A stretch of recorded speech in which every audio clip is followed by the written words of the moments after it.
I've got 3 o'clock. I think we'll get started. I'm going to call to order the Wednesday, June 26, 2019 meeting, the Champaign-Urbana Mass Transit District. If the clerk would call the roll, please.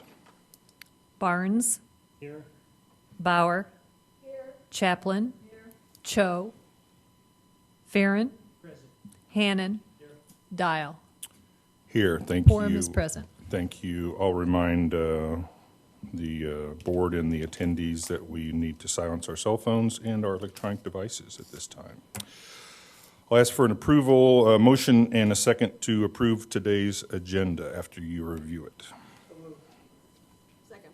It's been moved and seconded to approve the agenda for today's meeting. All in favor, please say aye. Aye. Opposed? That motion carries. Our next item is a public hearing on the Budget and Appropriation Ordinance for fiscal year 2020. Primary purpose of this hearing is to receive input from the public on the proposed Budget and Appropriation Ordinance for the Champaign-Urbana Mass Transit District for the period from July 1st, 2019 to June 30th of 2020. Beginning on May 23rd, 2019, copies of the tentative budget were made available for public inspection at the district's website, www.mtd.org, and at the Champaign-Urbana Mass Transit District Administrative Offices located at 1101 East University Avenue in Urbana. Those were available between the hours of 8 a.m. and 5 p.m. Notice of public hearing appeared in the News Gazette on May 23rd, 2019, and the certificate of publication is available right here for your inspection. Are there any comments from the public on the appropriation ordinance, budget and appropriation ordinance? Seeing none, I'll ask for a motion to close the public hearing. So moved. Second. It's been moved and seconded to close the public hearing. All in favor, please say aye. Aye. Motion carries. Our next item of business is the approval of minutes from the regular board meeting from May 29, 2019. If you take a moment to review those, I'll ask for a motion in a second. I move we approve the minutes as distributed. Second. It's been moved and seconded to approve the regular board meeting minutes from May 29th, 2019. All in favor, please say aye. Aye. Opposed? Motion carries. Communications. Carl? None. Any communications from any of the board members? All right. Moving on to our reports from the managing director. Carl. All right, thank you. This is for May. Ridership was down 5.7% from May of 2018. That's. I'm on.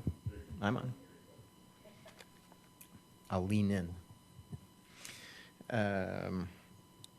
For the year to date, we're still up 1.1% from last year, so it'll be close to see how we end up this fiscal year. And again, the impact of MCOR is obvious, and it continues to negatively impact the ridership.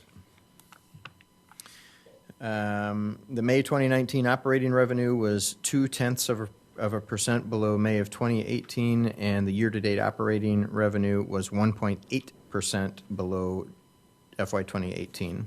The May operating expenses were 34% above May 2018, and the year-to-date operating expenses were 4.1% above FY 2018. The year-to-date operating revenues are $636,861 above budget, and the operating expenses are $4,210,901 under budget. We will be opening up proposals for the hydrogen fuel cell pilot project in just a few weeks in mid-July, and then we'll take presentations from those proposers, and we plan on bringing a action item to you in the for the August board meeting for approval. And the first of the 2 grant applications for the Yards project in downtown Champaign has been submitted, and now final work and preparation is being done on the second and final build grant application. So say your prayers at night and keep your fingers crossed, and hopefully we'll be awarded some of those grant funds. And with that, I will take questions through page 41. Questions for Carl from the board? Jim? There's obviously ebb and flow in budgets. I was just curious on the monthly operating expense. What was the thing that drove that 34% increase? I had a strong suspicion you would ask about that, Jim. My colleague. Any one of you. It's a fair question. That is, if you'll recall, last year we were trying to figure out how we were going to account for our MCOR participation, and at one point it was capital, and then we decided it was operating and eligible for the operating grant. And so I, knowing that somebody would ask about it, I asked Michelle Wright, the finance director, to be prepared to give a more detailed answer than what I gave. So if we can flip the camera over to Michelle, she can fully answer the question. Sure. The MCOR adjustment that Carl mentioned was $569,475, and you're only seeing half of what happened. So the reason fiscal year 19 looks so much higher is actually because of issues in fiscal year 18. Fiscal year 19 is actually pretty much where it should be. Fiscal year 18, last May, we took out $569,000 from the expense and moved it to the balance sheet because we assumed that would be a capitalized asset. But you'll see when we have the statements in June, we reversed that entry because after the auditors, after we talked with them, we don't have an actual asset to record for part of the MCOR. We do for the kiosks and those types of things, but the rest of it is just our participation in the program, and so that should be an expense. So you're only seeing half the story in these statements. When the June statements come, you'll see that go the other way by $569,000 to increase expense. And again, that will have everything to do with what happened last year and nothing to do with what happened this year.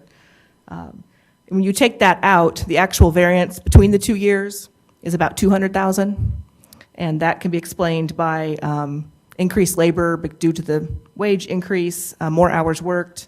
The fringes were up due to $44,000 in fitness equipment, and adjustment to make the prepaid workers' comp be correct, and having three payrolls of expense. And then also there was a loss on some vehicles. We got new vehicles from the Consolidated Vehicle Purchase Program and traded in some others that weren't fully depreciated, so there was a loss on those vehicles.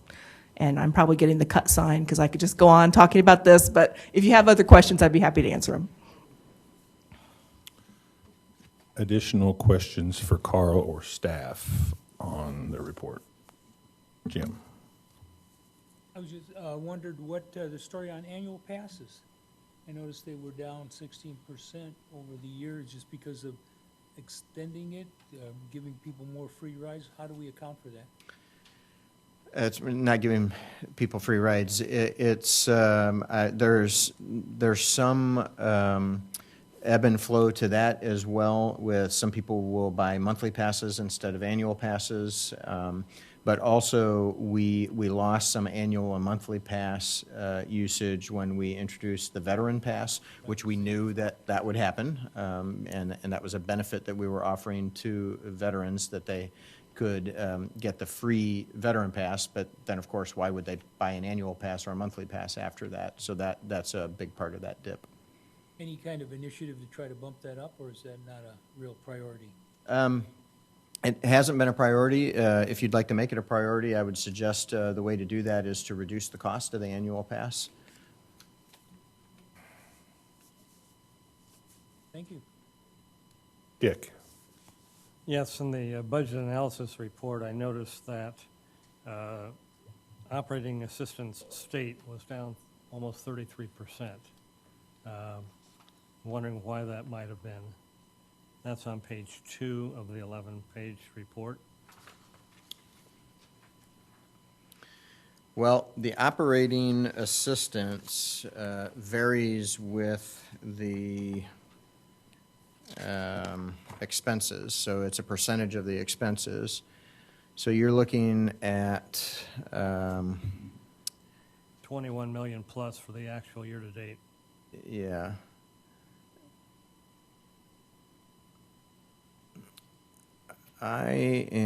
Michelle, I don't know if you want to try to answer this, but my guess is that we are seeing that is probably a difference due to some accrual of the revenue. So it's not just, that's not an actual cash payment, that's an accrued, the accounting department, the finance department, and correct me if I'm speaking incorrectly, Michelle, but they take the revenue and they accrue that from a month-to-month basis.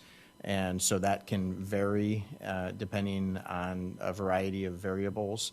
And so if you look at it overall, the percentage of reimbursement from the state stays the same, but it gets allocated to the month, to each month on a differing level. So that's kind of what Jim was referring to earlier, that the ebb and the flow. And when you look at just a month, it can look hinky, but if you look at the whole year, then you see it get spread out, and that comparison makes more sense. Should be pretty close over the full year. Yeah, yeah. I see. And it will always be that percentage of the expenses. They're reimbursing the state percentage of the expenses.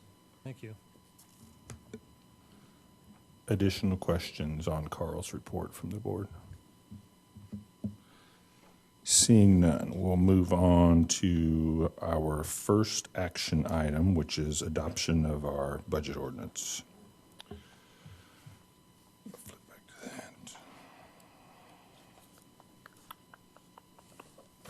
That's going to be on page 42 of your booklet.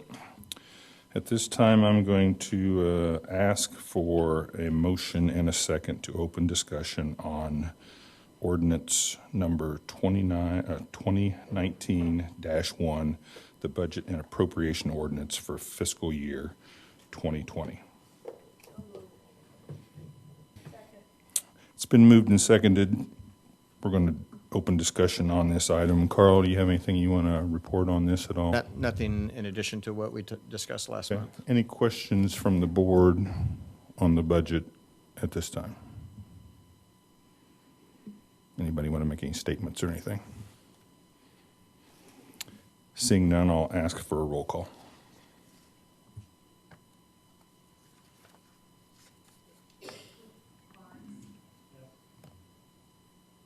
Bauer, Yes.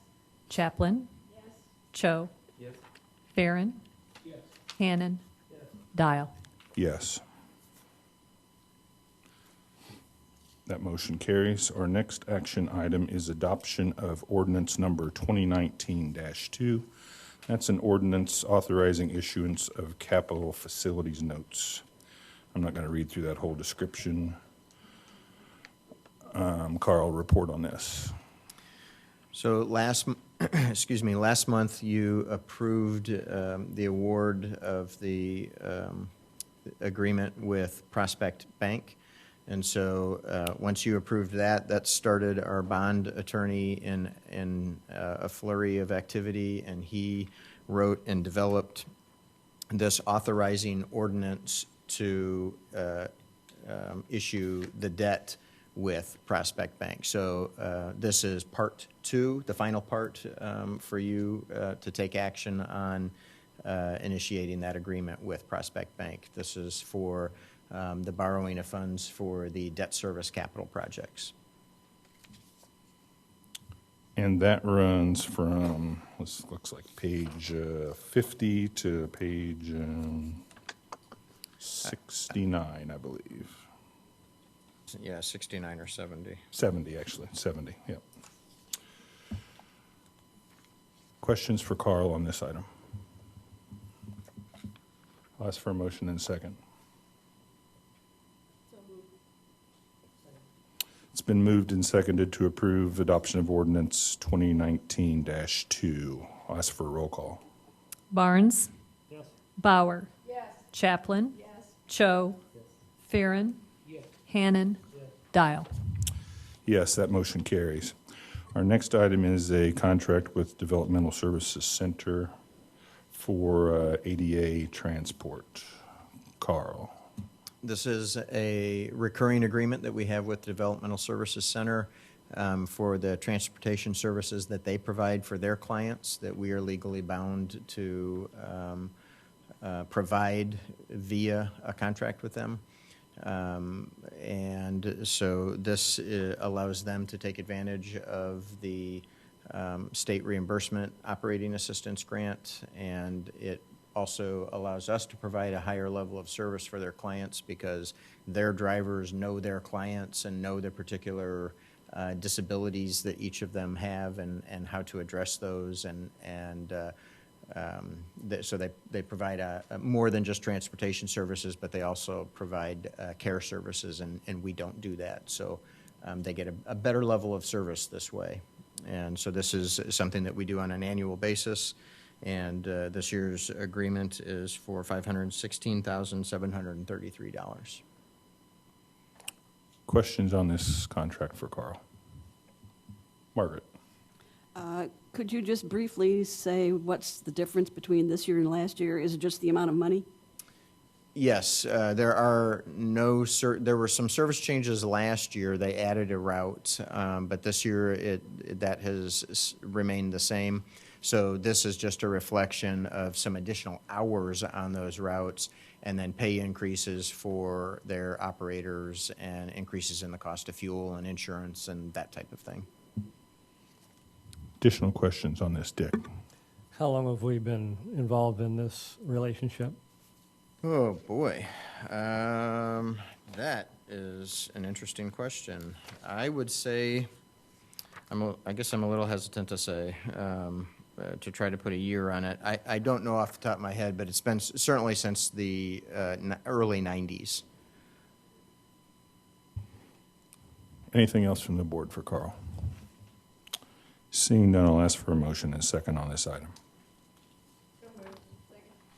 It's been moved and seconded to approve a contract between Champaign-Urbana Mass Transit District and DSC. All in favor, please say aye. Aye. Opposed? That motion carries.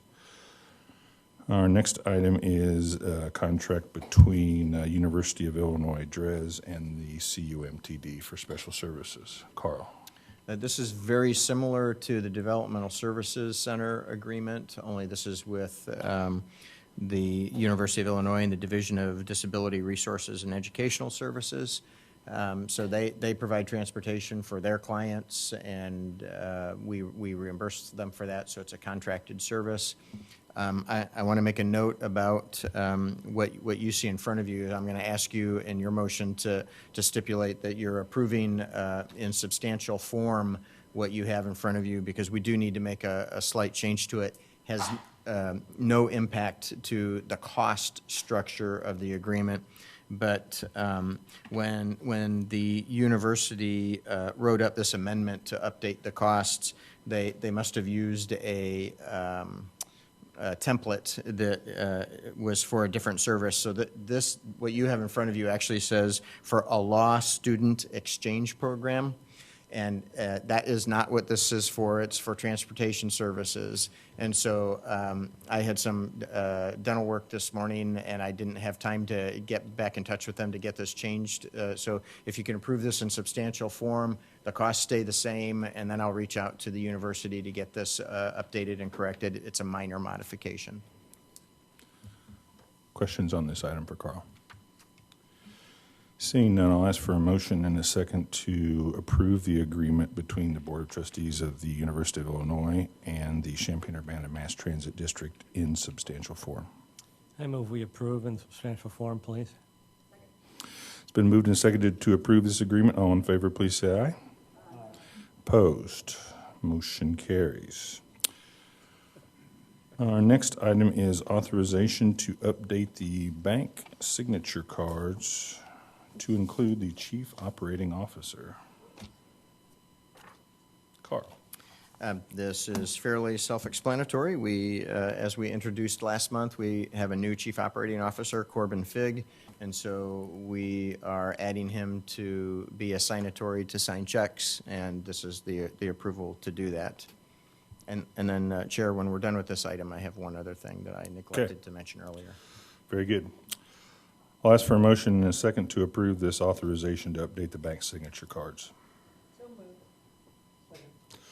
It's been moved and seconded to approve this item. All in favor, please say aye. Aye. Opposed? Motion carries. Carl. Thank you. So I mentioned that we introduced our new Chief Operating Officer last month, and that cued my memory that we have another employee to introduce this month. We've hired our new Safety and Training Director, and he's Mitch Spicer. We are very fortunate to have him, and so I'm going to ask him just to give a brief bio on himself to you and introduce himself to you. Hello, I am Mitch Spicer. I'm on the third day of the job, but I've actually been in public transportation for the past 10 years. Most recently, I was transportation research associate, but it's pretty much a consultant at the University of South Florida in what's called the Center for Urban Transportation Research.